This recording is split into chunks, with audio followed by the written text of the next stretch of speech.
تعد تقنية حكم الفيديو المساند حديثة المولد في عالم كرة القدم، وقد تم تطبيقها في بطولتين رسميتين من قبل وذلك خلال العام الماضي. هذه التقنية تستخدم تكنولوجيا متطورة لمساعدة الحكام على اتخاذ القرارات الصائبة. وفدنا إلى كأس القارات إبراهيم خضر يسلط الضوء على غرفة حكم الفيديو من خلال هذا التقرير الحصري.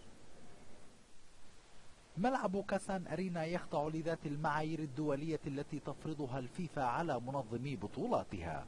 داخل منطقة البث توجد غرفة جديدة أثارت الجدل عالميا، غرفة حكم الفيديو المساند. الفيفا تعاقدت مع شركة هولندية خاصة لتوفير هذه الخدمة.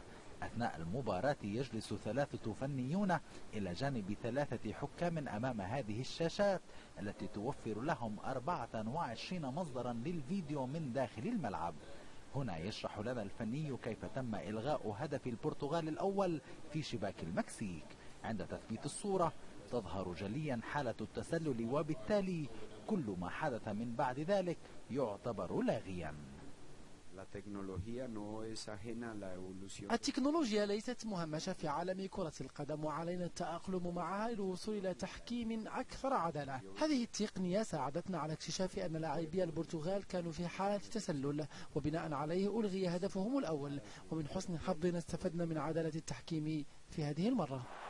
فريق حكم الفيديو يراقب عشرات الحالات أثناء سير المباراة، وعند وقوع خطأ ما يضغط حكم الفيديو على هذا الزر الأحمر ليظهر إطار حول الشاشة ويتم التواصل مع حكم الملعب.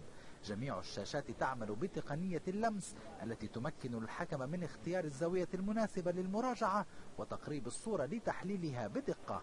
خلال هذه المدة على اللاعبين انتظار القرار النهائي على أرض الملعب. هذه المنظومة التي يتم تطبيقها حاليا تسرق من رونق كرة القدم. ينتابك شعور غريب عند تسجيل هدف، فلا تعرف إذا كان بإمكانك الاحتفال، لأن علينا انتظار مراجعة الفيديو وقرار الحكم بالجزم إن كان هدفا صحيحا أم لا. قرار استخدام هذه التقنية في المونديال سيتم البت فيه في مارس العام القادم في اجتماع مجلس الجمعية الدولية لكرة القدم، بينما يكتسب هؤلاء الفنيون مزيدا من الخبرة، وقد قاموا بتطبيقها في كأس العالم للأندية في اليابان العام الماضي، وببطولة العالم للشباب في كوريا الجنوبية مؤخرا، واليوم في كأس القارات في روسيا. تكنولوجيا حكم الفيديو من الناحية التقنية مبهرة، لكن يبقى السؤال عن مدى تأثيرها على انسيابية المباريات من الآن فصاعدا.